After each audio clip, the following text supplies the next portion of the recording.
Okey, cuba fikir sejenak. Adakah anda betul-betul pegang steering hidup anda sekarang? Atau anda cuma tersangkut dalam loop yang sama setiap hari? Tanpa anda sedar pun. Macam, adakah anda yang main game ni atau game ni yang tengah mainkan anda? Soalan ni memang agak berat tapi sumpah sangat penting.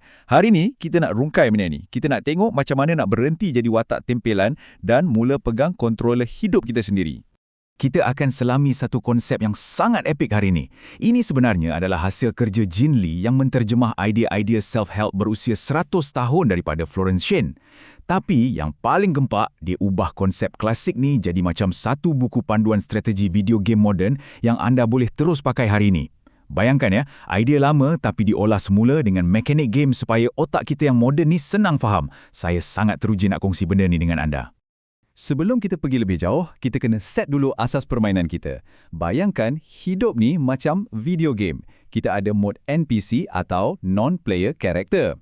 Kalau anda dalam mod ni, maksudnya anda tengah bergerak secara autopilot. Anda bertindak ikut tabiat lama, ketakutan dan skrip yang dah biasa. Ia macam loop yang berulang tanpa anda sedar. Tapi mod PC atau player character bermula tepat pada saat anda terjaga. Rampas balik controller tu dan hentikan loop tadi. Jadi, objektif utama kita sekarang ialah faham perbezaan antara berjalan dalam tidur dengan sedar dan mula bermain secara sengaja. Untuk master mekanik Game of Life ni, kita akan lalu 4 level utama. Pertama, mengemudi enjin. Kedua, menguasai panel arahan. Ketiga, mengakses peta tahap tinggi. Dan yang paling last, syarat kemenangan sebenar. Jom kita mula. Okey, jom kita terjun ke level pertama kita, mengemudi enjin, di mana kita akan tengok peraturan 1 dan 2. Florence Shen ada satu ayat yang cukup terkenal. Perkataan anda adalah tongkat sakti anda. Ya, dengar macam magic sikit kan? Tapi kalau dalam dunia gaming, perkataan anda ni ibarat kod arahan yang anda type masuk ke dalam enjin avatar anda. Minda bawah sedar tu adalah enjin yang gerakkan avatar anda. Masalahnya, ramai yang tak perasan dorang tengah program diri sendiri. Bila dalam mod NPC, mulut automatik sebut, aku memang selalu gagal. Atau, aku memang macam ni. Enjin tu akan daftar benda tu sebagai arahan mutlak. Game over awal. Tapi, tengok macam mana player mod PC buat. Dorang tolak untuk jadikan situasi sementara tu sebagai identiti kekal. Daripada cakap, tak ada jalan dah. Dorang akan cakap, aku belum nampak jalannya lagi. Perkataan belum tu adalah kunci penamat yang halang panel arahan daripada isytihar kalah sebelum game habis. Peraturan nombor 2 pula adalah tentang imajinasi. Ramai orang buat imajinasi ni macam tayangan wayang rawak dalam kepala. Tapi sebenarnya, imajinasi tu adalah steering. Avatar anda akan gerak ke arah benda yang selalu diulang dalam kepala tu. Dan inilah kelemahan utama mod NPC. Dorang selalu berlatih untuk benda yang paling teruk. Belum bincang, dah bayang kena reject. Belum start buat kerja, dah terbayang gagal. Anda rasa anda tengah bersedia hadapi bahaya, padahal anda cuma tengah berlatih untuk rasa takut. Mod PC sebaliknya, ambil balik remote control tu. Anda tahu anda pengarah filem ni, jadi anda sengaja pilih untuk bayangkan senario yang selari dengan matlamat anda. Benda ni powerful. Okey, bila enjin dah cun, macam mana pula nak kawal panel arahan? Kita masuk level seterusnya. Bahagian kedua, menguasai panel arahan. Di sinilah letaknya peraturan 3 dan 4. Kat sini, kita nak belajar handle halangan dan emosi. Peraturan ketiga ialah hukum tanpa penentangan atau law of non-resistance. Bunyi macam pasif kan? Macam tak buat apa-apa. Tapi sebenarnya, inilah disiplin panel arahan yang tertinggi. Bila ada orang cakap kasar atau situasi jadi tegang, dada rasa ketat, rahang pun terkunci. Mod NPC secara automatik akan download skrip lama, sama ada nak serang balik atau nak lari. Tapi kalau anda dalam mod PC, taktiknya adalah dengan cuma perasan rasa fizikal tu tanpa lawan balik. Anda cakap dalam hati dengan tenang, aku nampak kau rasa takut, tapi kau tak payah pandu. Anda menang bukan sebab anda tiba-tiba rasa tenang macam kat spa, tapi sebab anda observe ketakutan tu. Anda tak benarkan halangan tu ambil alih tugas sebagai game master. Masuk peraturan keempat, kemaafan membebaskan fokus. Yang ni saya yakin kita semua pernah lalui. Anda tahu tak, anda masih dalam mod NPC terhadap seseorang bila anda tiba-tiba lawan cakap balik dengan dorang waktu tengah mandi, atau masa tengah drive, ataupun pukul 2 pagi masa nak tidur. Perasaan dendam ni dia perangkap fokus kita dalam episod lama. Dalam game ni, kemaafan tu bukan bermaksud anda pura-pura benda lepas tu okey. Bukan. Ia benda yang sangat praktikal. Kemaafan bermaksud anda tolak keras-keras untuk biarkan luka lama tu pegang panel arahan anda. Anda perlukan 100% fokus anda di sini sekarang untuk main dengan power. Kalau fokus masih sangkut kat belakang, tak mungkin anda boleh jadi player yang hebat. Okey, sekarang kita selami mekanik yang lagi dalam sikit. Bahagian ketiga mengakses peta tahap tinggi untuk peraturan 5 dan 6.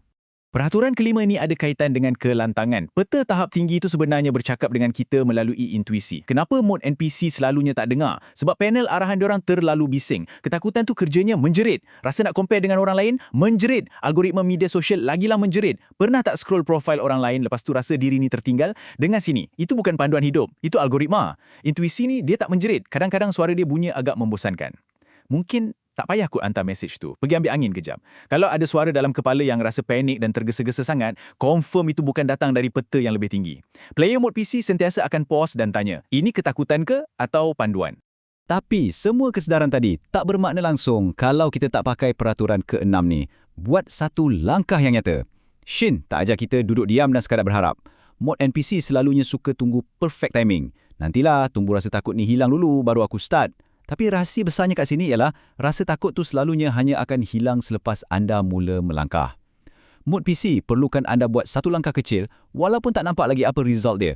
Tulis satu ayat, buat satu panggilan, tetapkan satu sempadan. Tindakan ni tak perlu sempurna pun, ia cuma perlu nyata. Kenapa? Sebab tindakan fizikal inilah yang hantar isyarat kat sistem saraf dan enjin avatar anda cakap yang anda memang betul-betul serius nak masuk pattern permainan yang baru. Dan akhirnya, kita sampai di peringkat kemuncak. Bahagian keempat, syarat kemenangan sebenar atau kita panggil petak kehidupan. Florence Shin tegaskan yang menang dalam game ni bukan bermaksud anda berjaya capai level maksimum untuk satu metrik je, macam kaya raya atau terlalu produktif. Kemenangan sebenar berbentuk sebuah empat segi sama yang seimbang, petak kehidupan. Kalau nak menang, kehidupan avatar anda kena kukuh di empat penjuru ni. Kesihatan, kekayaan, cinta dan ekspresi diri yang sempurna. Tapi realitinya, ramai orang main game ni terlampau obses dengan satu bahagian je, sampai biarkan tiga bahagian lain terabai. Jom tengok apa yang selalu jadi. Cuba bayangkan, orang pertama ni. Kerjaya hebat, gaji asyik naik je. Tapi, badan asyik letih dan hubungan dengan family pun makin renggang. Petak dia dah sengit, tak jadi petak dah. Atau tengok orang kedua pula. Dia berikan 100% jiwa raga dia untuk keluarga. Tapi kewangan ke laut, kesihatan terabai dan dia langsung tak ada masa nak asah bakat sendiri. So, benda penting yang kita kena sedar kat sini, petak ni bukan satu penanda aras untuk jadi perfect. Tak. Ia adalah satu alat diagnostik. Ia nak bantu anda tengok dengan jujur kat mana fokus anda dah sangkut terlalu lama dan bahagian mana pula yang dah tiba masanya untuk anda bagi perhatian lebih sikit. Tapi, ada satu soalan paling padu yang sangat jarang ditanya oleh NPC. Soalan ni ada kaitan dengan penjuru keempat tadi tu. Ekspresi diri sempurna. Bunyinya macam ni. Adakah kehidupan yang aku bina sekarang ni betul-betul hak aku atau aku cuma warisi matlamat orang lain? Anda bayangkan anda dah ikut semua 6 peraturan tadi dengan cemerlang, tapi bila dah capai, tiba-tiba rasa kosong. Kenapa? Sebab rupa-rupanya petak tu bukan anda punya. Adakah anda hidup untuk puaskan hati mak ayah, untuk kejar status sebab nak nampak gah depan orang? Kalau hidup yang anda reka tu semata-mata untuk raih perhatian orang, tapi tak pernah pun selari dengan nilai diri anda sendiri, maaf cakap, anda masih dalam mod NPC. Player yang dah terjaga memang tak lari daripada tanya soalan provokatifnya kat diri dorang. Sebelum kita tamatkan penerangan hari ini, saya ada satu cabaran ringkas untuk anda. Boleh tak kita buat satu audit sikit? Tengok balik papan game anda tu. Daripada kesihatan, kekayaan, cinta dan ekspresi diri sempurna, bahagian mana yang selama ni anda buat-buat tak nampak? Bahagian mana yang sebenarnya tengah jerit panggil nama anda sekarang? Bila anda dah kenal pasti benda tu, cabaran anda ialah untuk terjaga, pegang controller tu kuat-kuat dan buat satu je langkah sedar guna apa je benda yang anda ada kat tangan hari ini. Ia mungkin semudah tekan nombor telefon orang yang anda sayang, type satu ayat atau cakap tidak bila perlu.